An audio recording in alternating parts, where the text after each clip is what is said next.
Je vous propose de découvrir aujourd'hui la ville de Guise, située au nord du département de l'Aisne, dans la région naturelle appelée la Thiérache, et située sur les bords de l'Oise. On entend souvent prononcer le nom Guise, mais en réalité, dans le département de l'Aisne, on prononce Guise, car la ville étant située sur l'Oise, Guise signifie le gué sur l'Oise.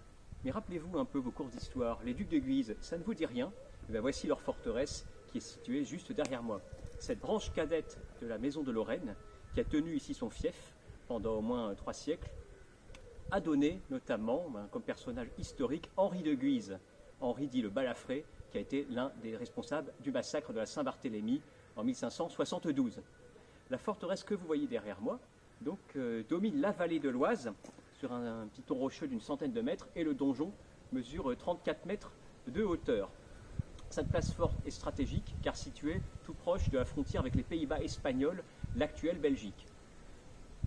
Cette forteresse a été bastionnée en 1540. C'est l'une des plus anciennes forteresses bastionnées de France. Les bastions étaient donc des dispositifs chargés d'assurer une meilleure protection contre les tirs d'artillerie et aussi de tirer parti de l'artillerie pour défendre la place forte. Celle-ci est l'une des plus anciennes de France. Si Guise est aujourd'hui un petit peu inconnue en France, eh bien, nous allons le voir au cours de cette visite. Guise est une ville d'innovateurs et une ville d'innovation.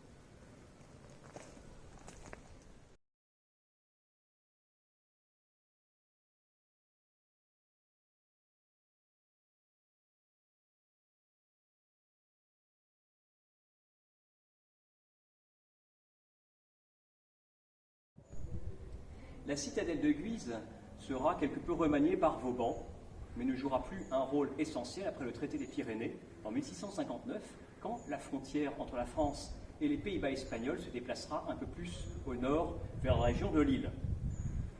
La citadelle abritera quand même toujours une garnison jusqu'à la Première Guerre mondiale, et lors de l'invasion, en 1914, elle sera prise pour cible par l'artillerie allemande et le château sera considérablement endommagé. Dans les années 50, un amoureux du patrimoine, Maurice Duton, propose de prendre des jeunes comme volontaires pour restaurer ce château qui tombe en ruine et qui est devenu une décharge. Ainsi est né en 1952 le Club du Vieux Manoir, l'une des premières associations de sauvegarde du patrimoine à destination du jeune public. Au début décrié, beaucoup de personnes pensaient que l'idée de M. Duton ne prendrait pas racine. Eh bien, aujourd'hui, nous pouvons prouver qu'il s'agit du contraire. Au moins 25 édifices classés monuments historiques en France ont été restaurés grâce au Club du Vieux Manoir, et aujourd'hui cette association est toujours florissante. Elle est toujours en charge du château de Guise et les locaux sont ici dans la ville de Guise, à deux pas de cette rue. Si vous êtes intéressé, vous pouvez trouver un lien en bas de cette vidéo pour vous adresser au Club du Vieux Manoir.